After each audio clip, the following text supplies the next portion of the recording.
Olá pessoal, bem-vindos a mais uma entrevista com o especialista. Hoje eu tenho o prazer de receber aqui o Dr. Ricardo Eide, médico do esporte, né? E que tem uma vasta experiência aí com os esportes eletrônicos, né? Então a discussão é um pouco a atuação médica, os aspectos da saúde relacionados aos atletas de esportes eletrônicos, né? Então, primeiramente, Ricardo, bem-vindo e obrigado pela disponibilidade. Olá, João, olá, pessoal, eu que agradeço, obrigado pelo convite, é um prazer estar aqui com vocês. É sempre muito rica a discussão, sempre muito gostoso de bater papo, trocar ideia de temas que a gente trabalha, que a gente gosta, né, e poder esclarecer algumas dúvidas aí para vocês. Ótimo. Bom, acho que vai ser uma conversa interessante, até porque quando você fala dentro da medicina, a última coisa que as pessoas vão pensar, até mesmo na medicina esportiva, é a atuação no esporte eletrônico, né? Então eu queria que você me explicasse, antes de a gente discutir especificamente nisso, quer dizer, como é que você entrou nessa questão do esporte eletrônico, qual que é o seu envolvimento com a modalidade, e aí depois discutirmos aí um pouquinho como que é feito esse trabalho, né? Legal. Bom, hoje eu trabalho dentro de uma equipe de esporte eletrônico, eu trabalho dentro da Liberty, que é um time, né? Então, hoje nós temos times, como times de futebol, como times, equipes de natação, né, que obedecem aqui no Brasil as mesmas regras de modalidades esportivas. O contrato que é feito com os jogadores é o mesmo também, deles, de lei, lei Pelé, essas coisas, né? Então, as regras são todas as mesmas, né, e é considerado uma entidade esportiva. Eu acabei entrando nesse meio, eu sempre gostei de esporte eletrônico, sempre gostei de joguinhos, de videogame, de outras coisas, sempre gostei de jogar, sempre gostei disso, sempre pratiquei muitos esportes tradicionais e sempre gostei de fazer isso. Tudo que envolvia um pouquinho de competição eu gostava. E acabou juntando com algumas coisas, né? Então, por exemplo, eu acabei me especializando em concussão cerebral dentro da medicina esportiva. Na concussão cerebral, nós temos testes cognitivos computadorizados para medir atenção, reflexo, tomada de decisão, como nós inclusive discutimos até em outros episódios aqui do podcast, né? É, e com esses testes, né, da parte do esporte eletrônico, o pessoal acredita que é especificamente dependente dessa parte cognitiva, né? Então, eu acabei entrando, que não é, mas eu acabei entrando por causa disso. Eu trabalhava muitas vezes, eu trabalhava com testes que mediam reação, tomada de decisão, reflexo, memória, tudo fazia isso dentro do computador. E a ideia era como que a gente podia transportar essas coisas para as avaliações dos times competitivos, né? Especificamente dentro da Liberty, que é o time que eu estou hoje, eles tinham uma visão que querendo aproximar esses jogadores de atletas, né, de esportes tradicionais, né, com os mesmos conceitos, até mesmo pensando em periodização de treinamento, tudo, mas a empresa, o time montou uma equipe com médico, que é o meu papel, né, com fisioterapeuta, psicólogo, nutricionista, educador físico. Então, a gente tinha uma equipe completinha da parte de saúde, assim como os esportes tradicionais, e meu papel era encaixar essas pecinhas para pensar em como melhorar a saúde dos atletas, dos jogadores, e como melhorar a sua performance. Legal. Bom, e muitos dos que estão aqui, eventualmente, não estão tão envolvidos diretamente com a modalidade, ou às vezes são pais de crianças que estão, de alguma forma, envolvidos com isso, mas que talvez não tenham tanto conhecimento do que é o esporte eletrônico, né? Então, primeira coisa que eu queria saber de você é o que é o esporte eletrônico? É jogar videogame? O que é exatamente? Assim, realmente são competições organizadas em torno de diferentes jogos, diferentes modalidades esportivas, né? Assim como, putz, tá bom, jogar futebol, eu sei que eu estou jogando futebol, eu tenho vários níveis de jogar futebol. Posso jogar na rua, uma pelada, eu posso jogar num clube estruturado, eu posso jogar num time, né, que são habilidades completamente diferentes que você vai desenvolvendo, né? Mas o esporte eletrônico são jogos, que pode ser de computador, pode ser de videogame, pode ser de celular, né, que organizam, tem organizações, né, que montam campeonatos, né, em cima desses jogos, né, e campeonatos sérios, grandes, né. Eu tenho uma ideia, uma das modalidades do League of Legends, por exemplo, quando você faz as finais, né, eles fazem em estádios, né, que envolve o estádio inteiro fica lotado para assistir os caras jogando videogame. Você fala, não, mas caramba, você vai ficar assistindo um jogo de videogame? O que a gente faz quando a gente está assistindo uma partida de futebol, a gente está jogando? A gente está assistindo a partida de futebol. No final das contas é um pouquinho a mesma coisa. Mas assim, são competições organizadas especificamente para ter disputas dentro da parte de alguns jogos específicos eletrônicos. E aí você tem quase como o esporte tradicional, né? Quer dizer, você vai ter o futebol, vai ter o boxe, vai ter atletismo, enfim. Cada um vai desenvolver habilidades específicas para. E os atletas geralmente eles são especializados, então tem o atleta especializado em esporte eletrônico de futebol, outro em esporte eletrônico de boxe, normalmente eles já conhecem aqueles jogos previamente, ou são lançadas novas versões e a pessoa tem que se adaptar àquilo. Como é que é isso? É um pouquinho de tudo que você falou, porque em geral eles são especialistas e realmente são, assim como exatamente o que você colocou, João. Cara, esse cara é boxeador, esse cara é um atleta de atletismo, esse cara é um jogador de futebol. Então você tem características específicas da modalidade. Então, por exemplo, você tem modalidades como League of Legends, que a gente falou, que é um jogo de mapa, recursos, 5 contra 5, você precisa dominar a base do adversário, vou colocar assim. Você tem jogos de tiro, né, de FPS, né, First Person Shooter, né? Você tem jogos de celular, né, mobile, que podem ser também de tiro, também de controle, de arena. Você tem jogos que simulam né, modalidades esportivas, como FIFA, por exemplo, né? Então você tem, de futebol, obviamente, então você tem diferentes modalidades esportivas e cada um deles é especialista na sua modalidade, né? O que acontece diferente? É exatamente o que você falou, né? Os jogos em si tem alguns aspectos bem interessantes. Um deles por exemplo, por mais que tentem organizar uma federação internacional ou uma confederação brasileira de esporte eletrônico, tudo, a dona do jogo é uma empresa. E essa empresa faz o que ela quiser com o jogo. Se ela quiser parar de produzir o jogo, ela para de produzir o jogo. Se ela quiser tirar do Brasil aquele jogo, ela tira do Brasil aquele jogo, por exemplo. Então já teve casos, especialmente de celular, mobile, muda muito os jogos. Então teve jogos aqui, inclusive tem um que chama Wild Rift, que é o League of Legends de mobile, celular. O time que eu trabalhava extremamente bom nisso, nos campeonatos mundiais disso. E aí, de repente, no ano seguinte, não tem mais.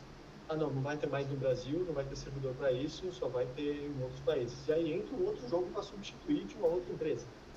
Então, a empresa que faz o jogo, ela que transmite os campeonatos, muitas vezes, ela que organiza os campeonatos, ela que faz as regras, né? E ela que faz as atualizações dos jogos. Então, alguns jogos têm atualizações.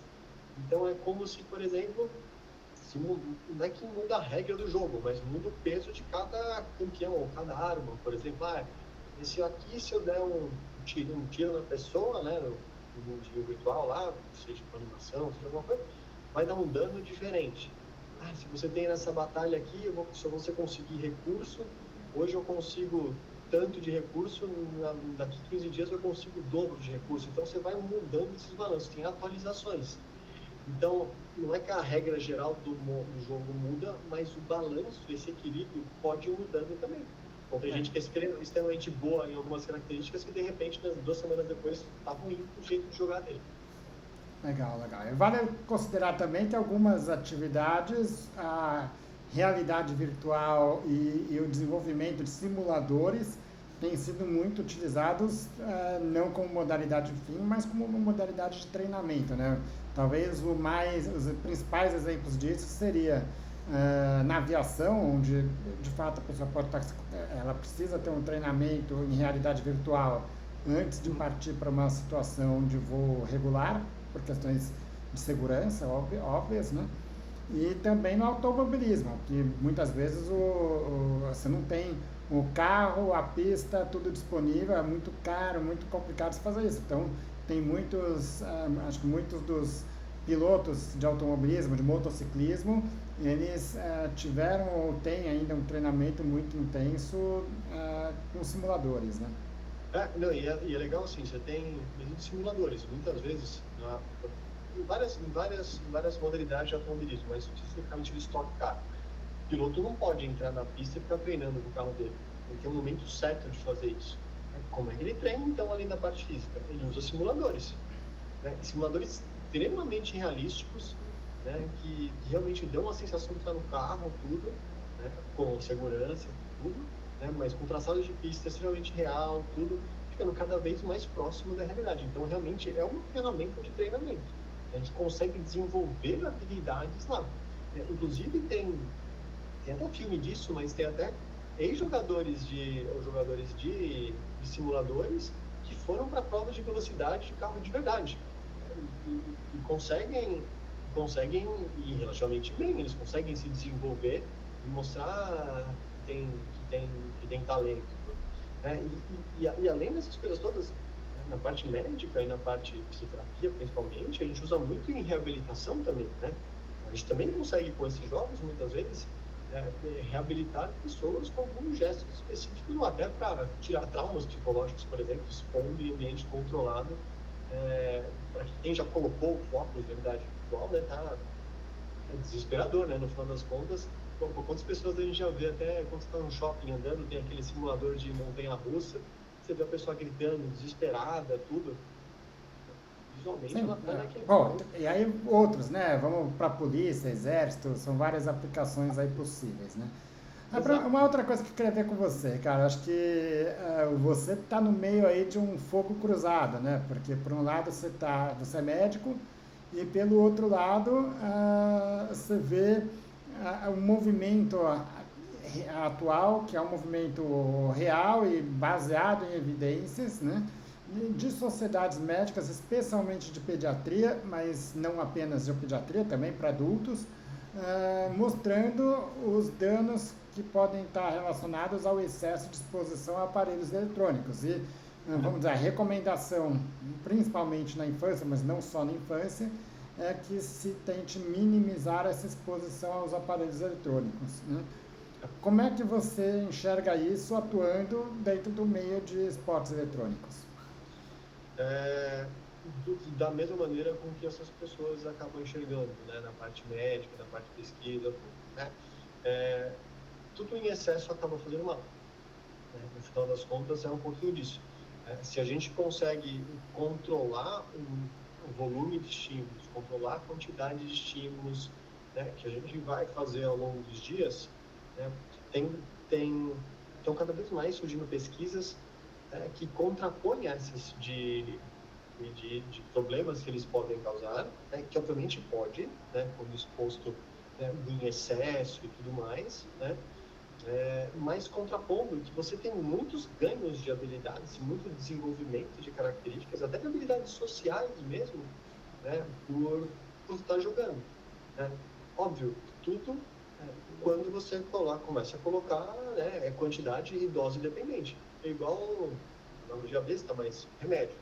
Eu posso tomar remédio? Posso. Vai fazer bem? Dependendo da doença que você tem, obviamente você vai tomar. Se você tomar na dose errada, se tomar mais do que você deveria, você vai ter problemas, né? No final das contas é a mesma coisa. Ótimo. Se a gente for falar nisso daí, quer dizer, obviamente que o atleta de esportes eletrônicos ele tem uma exposição excessiva aos aparelhos eletrônicos, né? Mas eu talvez visse isso para quem está pensando em criticar, vamos dizer nesse sentido, da mesma forma como qualquer modalidade regular, né? Quer dizer, quem acha que o boxe é um esporte saudável do ponto de vista físico, quem acha que uma ultramaratona é um esporte saudável, quem acha que um Ironman é uma modalidade saudável, obviamente está errado com isso, né? Quer dizer, você tem, não só em termos de dosagem, mas até a gente sabe que tem uma consequência, então, quer dizer, acho que talvez é assumir que tem essa consequência, não é nós como médicos que vamos dizer qual que é o limite disso, embora em alguns momentos isso possa ser direcionado, né? Mas de fato saber que a gente pode ter como intervir para tentar minimizar os danos. E se for sair do esporte, é a mesma coisa com o tabagismo, né? Quer dizer, o alcoolismo, quer dizer, você sabe do dano que isso tem, mas você não abandona aquela pessoa. Você sabe do dano que um esteroide anabolizante pode ter, mas você não vai dar o esteroide anabolizante, mas você vai tratar o usuário, né? Uhum. É, exato, e assim, é uma analogia perfeita do que você trouxe. O esporte de alto rendimento também, a gente sabe que não é saúde. A gente sabe que está no limite, sabe que está mais sujeito a lesões. Veja nas Olimpíadas que estão acontecendo, quantas. Pega até, por exemplo, a Rebeca, que teve ouro no solo e ganhou um monte de medalha. Quantas cirurgias de joelho ela já fez? Quantas lesões ela já teve para conseguir? Quantas coisas ela já superou para chegar onde ela está? Então, é difícil quando a gente fala de alto rendimento, a gente fala de saúde. Está sempre no limite. Né? E aquela linhazinha muito tênue entre, putz, passei desse ponto, vou me lesionar, vou me machucar, fiquei abaixo desse ponto, vou treinar menos do que eu deveria, vou render menos do que eu deveria. Esse equilíbrio é muito tênue e entra muito no nosso dia a dia. Né? Legal. E do ponto de vista médico, quais são as suas preocupações mais relevantes no pessoal que atua no esporte eletrônico? Assim, só acho que trazendo um outro ponto, né? Que tem uma coisa que tem de esporte eletrônico que a gente acaba vendo indiretamente nos outros. A recompensa é muito intensa. Então você está brigando com conquistas e recompensas. Então a questão, a gente se preocupa muito mais com o vício por causa de você está com estímulo, resposta. Você faz um negócio, já tem uma consequência e tudo é muito imediato. E isso é uma preocupação, né? Por isso que a gente acaba. Pô, é gostoso você tendo conquistas rápidas, né, ao longo do quando você está jogando. Isso que é a maneira de. É a conquista e o contrário também, né? Quer dizer, a perda, né? Acho que isso aí também é importante. Então, bom, acho que aí o primeiro ponto que você já está levantando é a questão da saúde mental, né? Então, é você saber identificar a hora que o atleta está chegando num ponto que ele precisa ter uma intervenção aí, né? Questão de saúde mental, né? Exato, não, e assim, honestamente, João, qual que é a diferença disso se você ficar scrollando um TikTok, você ficar scrolling, né, o Instagram, você também está buscando recompensa. Também você está fazendo isso e você nem está percebendo, né, no fundo é porque é isso. Mas é uma questão, isso a parte de saúde mental é uma questão muito grande nos esportes eletrônicos, porque que acaba confundindo muito com vício, né? E isso acontece também por conta de metodologia de treinamento que praticamente não tem. Daqui a pouco a gente discute um pouquinho disso, mas para a maioria das pessoas que estão no esporte eletrônico é quanto mais melhor. Né? E justamente por não ter a barreira física, por exemplo, né? Você não vai, por exemplo, vou correr uma maratona. Tá bom, como é que você vai treinar para maratona? Você vai fazer só maratona todo dia para você fazer uma maratona depois? Não, você vai estruturando o seu treino e fazendo gradativamente para você chegar naquilo. Para eles, é quanto mais melhor. Você não tem a barreira física de você fazer aquilo. Erroneamente não tem. A sensação de quem joga é que você não tem um problema físico, embora você tenha. Então, que tipo de problema físico que você vai ter? Então, só da parte mental, o que acontece é que você vai perdendo capacidade mental quando você jogando, você vai diminuindo suas decisões, e na parte física, obviamente, você começa tanto de as principais lesões, depende muito da modalidade. Modalidade de computador, você tem lesões por isso, você não tem traumas, né? Você tem lesões por esforço repetitivo. Tendinopatias, basicamente. Tendinopatias em geral. Então, tanto abnormalgias, postura na cadeira, o pessoal começa a jogar começando a ir desmontando, horas e horas, lesões de punho, de movimento. Né? E esses atletas, eles precisam de um treinamento físico, vamos dizer, condicionamento físico? Precisa, assim, o que a gente não são muitos que fazem, alguns times começaram a fazer, no Brasil pouquíssimos, né? Mas o que a gente começou a perceber é que não é só mental. Se você tiver, que para a gente parece óbvio, né? Se você tiver com a parte física em dia, você consegue performar melhor no seu dia a dia de trabalho. Né? E no caso deles também. O treino físico você melhora, a atenção você melhora, reflexo você melhora, a tomada de decisão. Se você consegue sustentar essas coisas por mais tempo, você consegue, você zera as dores.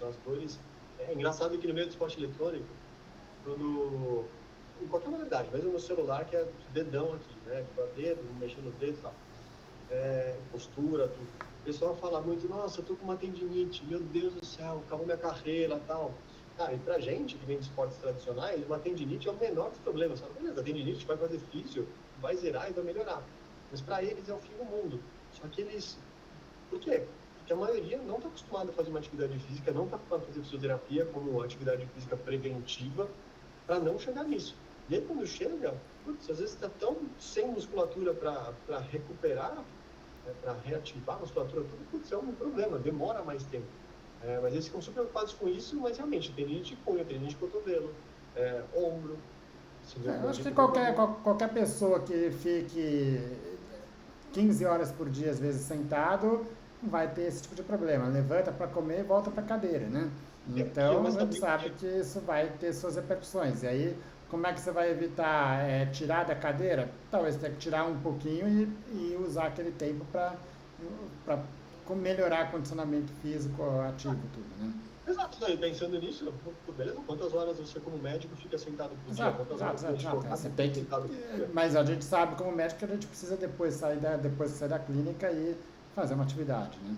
Exato. E vale mesmo. Tá, um outro ponto, questão ocular oftalmológica. É comum esse tipo de problema? Existe alguma forma de minimizar isso? Existe, é comum, especialmente olho seco, né, olhos irritados por conta de exposição à tela. Você tem filtros de tela que você pode colocar, né? Tem umas questões específicas de, por exemplo, de colorblind, né, de daltonismo. Você tem até coisas de jogos que tem as regulagens para isso. Não que jogo vá causar isso, né, pelo amor de Deus, mas é genética da pessoa, né? Mas em geral, o que a gente lida mais é com o olho seco, com o olho irritado, não com alterações de perda de acuidade visual.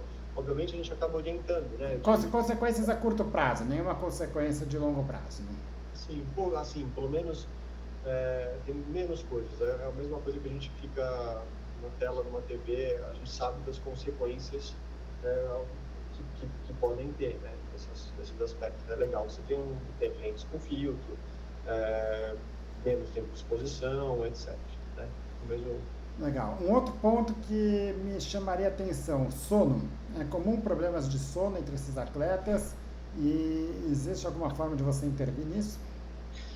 Bem comum, mas muito por causa do tipo de treino que eles fazem, né? O tipo, como eles acham que estão treinando, que acaba indo muito tarde, eles acabam invertendo o horário e acaba isso atrapalhando, ou se não, que acaba jogando até muito tarde, depois é difícil desligar.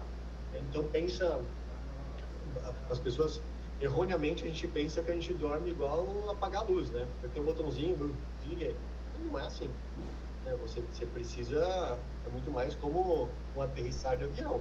Você tem coisas para você ir controlando no ambiente. Tem que diminuir a luz, você tem que deixar o ambiente mais calmo, você ficar com a temperatura adequada, né? Só que imagina assim, a pessoa está jogando, muitas vezes, já costuma acontecer, se não está num centro de treinamento, tudo, o cara está no computador jogando e a cama dele está atrás.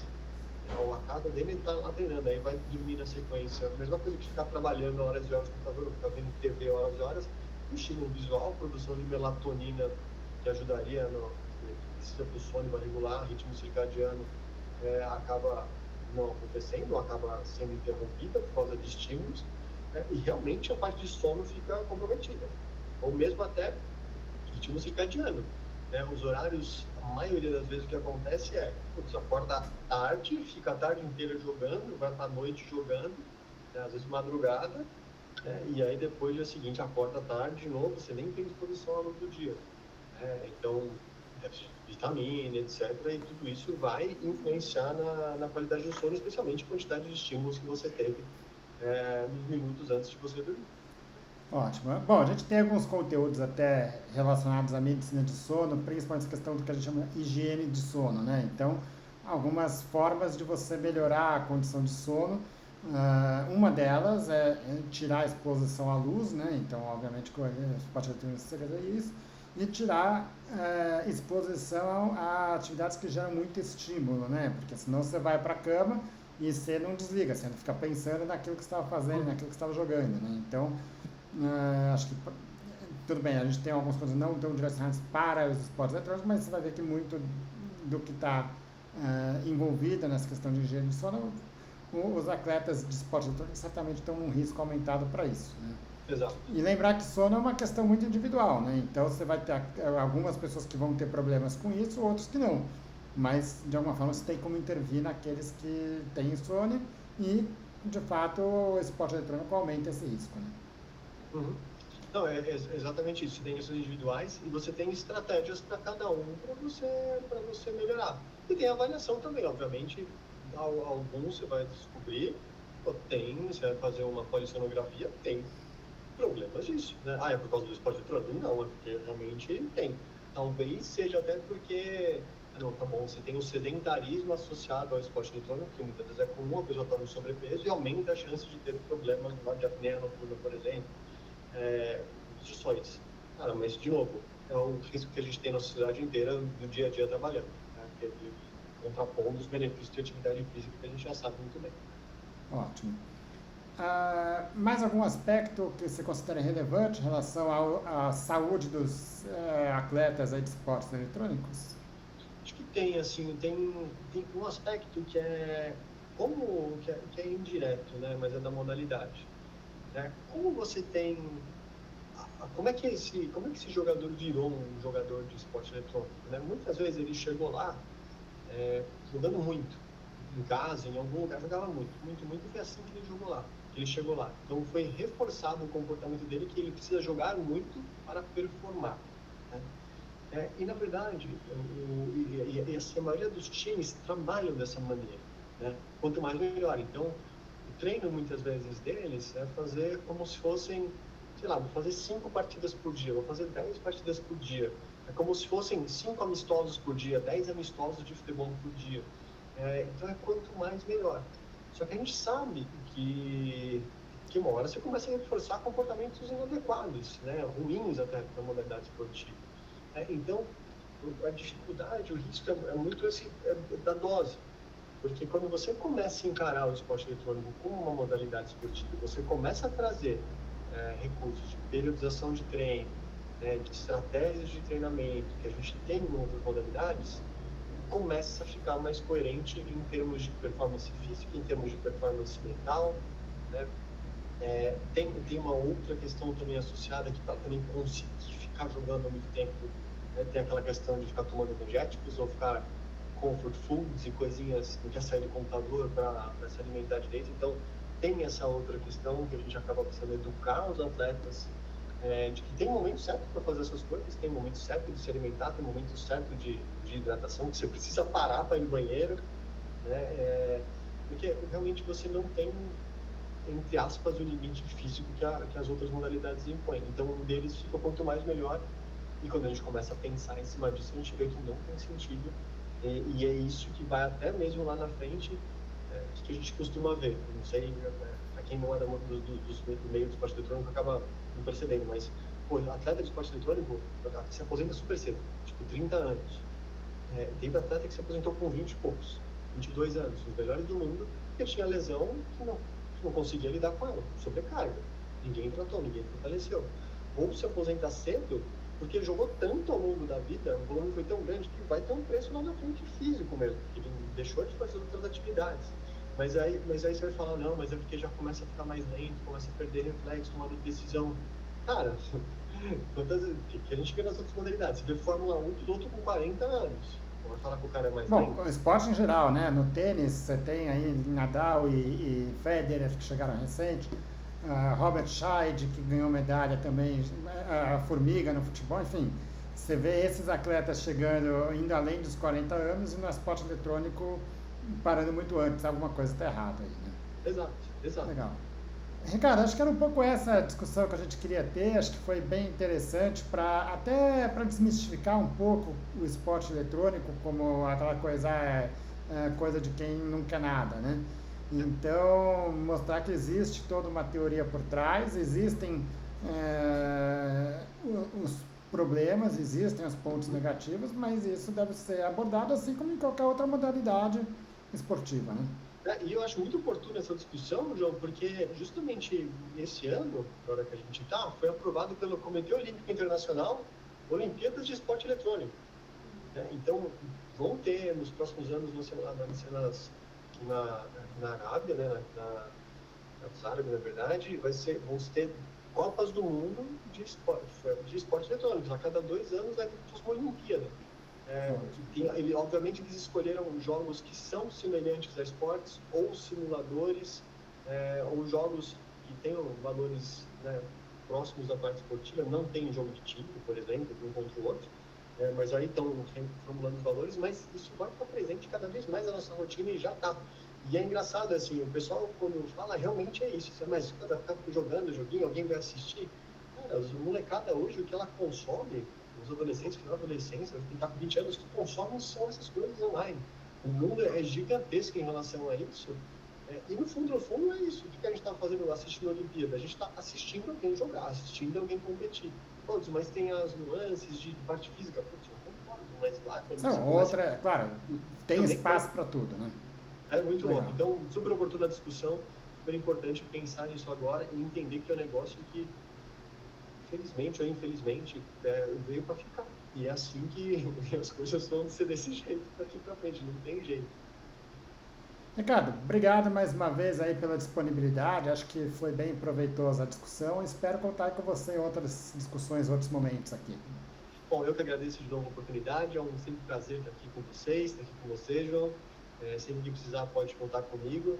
E eu estimulo todo mundo realmente a entender um pouquinho mais dessas modalidades, entender um pouquinho mais o que está envolvido, porque realmente é um negócio que vai fazer parte, já faz parte da nossa vida, fica cada vez mais, mas já está uns 10, 15 anos, aí até mais um pouquinho já se construindo e crescendo sempre. Obrigado mais uma vez.